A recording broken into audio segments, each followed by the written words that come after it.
அவங்க சின்ன பசங்க தோனி பாவம் வேண்டாம் அப்படின்னு நம்ம தலா அஜித் அவர்கள் நேற்று அதாவது ஹைதராபாத் அணிக்கு எதிரான ஆட்டம் நம்ம சிஎஸ்கே தோல்வி அடைஞ்சதுக்கு அப்புறமா தோனி அவர்கிட்ட ரொம்ப நேரம் பேசியிருக்காரு. அப்ப தோனி அவர்கிட்ட அஜித் அவர்கள் கெஞ்சி கேட்டிருக்காரு.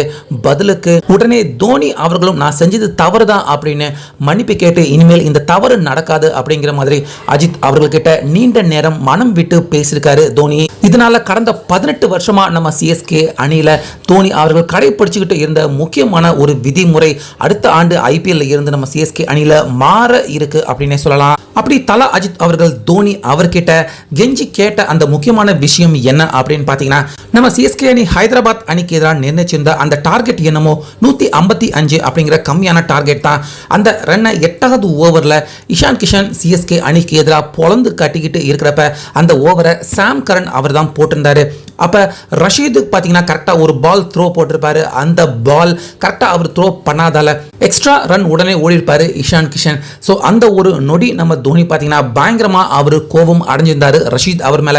அதாவது ஃபர்ஸ்ட் நம்ம சிஎஸ்கே அணி பேட்டிங் பண்றப்ப முதலாவது பந்திலேயே இளம் பிளேயர் ரஷீத் அவர் கேட்சை கொடுத்து அவுட் ஆயிருந்தாரு. ஏற்கனவே அந்த மன அழுத்தம் டிப்ரெஷன் அவர்கிட்ட இருந்துச்சு. ஸோ அதை தொடர்ந்து இந்த ஓவர் த்ரோ ரஷீத் அவரை தோனி திட்டினது, இது இரண்டுமே ரஷீத் அவருக்கு கண்டிப்பா அந்த மேட்சை பொறுத்த வரைக்கும் பயங்கரமா மன அழுத்தத்துக்கு உள் ஆக்கியிருக்கும். சோ இந்த மேட்சை பார்க்கறதுக்காக அஜித் அவர்கள் குடும்பத்தோட வந்திருந்தாரு அப்படிங்கிற விஷயம் கண்டிப்பா நம்ம எல்லாருக்குமே தெரியும். தோனி அவர்கிட்ட அஜித் அவர்கள் ஆட்டம் முடிஞ்சதுக்கு அப்புறமா இந்த விஷயத்தை பத்தி தான் அவர் பேசியிருக்காரு. அதாவது ரஷீத் பாவம் சின்ன பையன் அவன், நீங்க மிகப்பெரிய ஜாம்பவான், உலக அளவுல கிரிக்கெட் அரங்கில் நீங்க பண்ணாத சாதனை கிடையாது. நீங்க சாதாரணமா ஒரு சீனியர் பிளேயரை முறைச்சு பார்த்தாலே அவங்களால தாங்க முடியாது.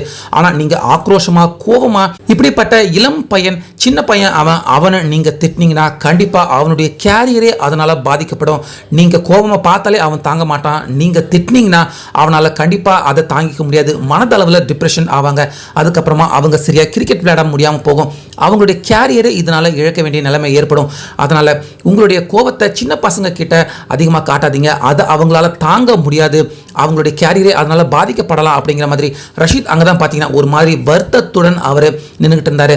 ரஷீத் அவரை கை காட்டி அஜித் அவர்கள் தோனி அவர்கிட்ட இந்த விஷயத்தை பத்தி பேசியிருக்காரு. சோ மேட்ச் முடிஞ்சு போச்சு, சிஎஸ்கே அணியும் தோல்வி அடைஞ்சிட்டாங்க. தோனி அவரும் பாத்தீங்கன்னா அவருடைய கோபத்துல இருந்து இறங்கிட்டாரு போல இருக்கு. அஜித் அவர்கள் சொன்ன அந்த விஷயத்துக்கு தோனி அவர்கள் ஆமா ஆமா அப்படிங்கிற மாதிரி அதை ஏத்துக்கிற மாதிரி தலையாட்டிக்கிட்டு தான் செய்தது தவறு அப்படின்னு தோனி அவர்கள் அதை உணர்ந்து ஏத்துக்கிட்ட மாதிரி அஜித் அவர்கள் பேச தோனி அவர்கள் ஏத்துக்கிட்டு தான் செய்தது தவறு தான் அப்படின்னு தோனி அவர்களே ஒத்துக்கிட்டு இருந்திருக்காரு. ஸோ அந்த வகையில் நிச்சயமா இந்த ஆண்டு ஐபிஎல்லோட சரி அடுத்த ஆண்டு ஐபிஎல்ல இருந்து நிச்சயமா ரஷீத் அதே போல ஆயுஷ் மாத்ரே பிரேவிஸ் இந்த மாதிரி நிறைய இளம் பிளேயர்கள் நிச்சயமா சிஎஸ்கே அணியில பார்க்கலாம். கண்டிப்பா தோனி அவர்கள் அவங்க எல்லாரையுமே கரெக்டா வழி நடத்தி அடுத்த ஆண்டு ஐபிஎல் இருந்து ஒரு புதிய இளம் சிஎஸ்கே அணியை நிச்சயமா நம்ம எல்லாருமே பார்க்கலாம். முக்கியமா அஜித் அவர்கள் இளம் பிளேயர்கள் கிட்ட நீங்க உங்களுடைய முக்கியமான மிகப்பெரிய கோவத்தை வெளிப்படுத்தாதீங்க, அதை அவங்க தாங்க மாட்டாங்க அப்படின்னு அஜித் அவர்கள் எடுத்து சொல்லியிருக்க இந்த சம்பவத்தை பத்தி இந்த விஷயத்தை பத்தி உங்க கருத்தை சொல்லுங்க.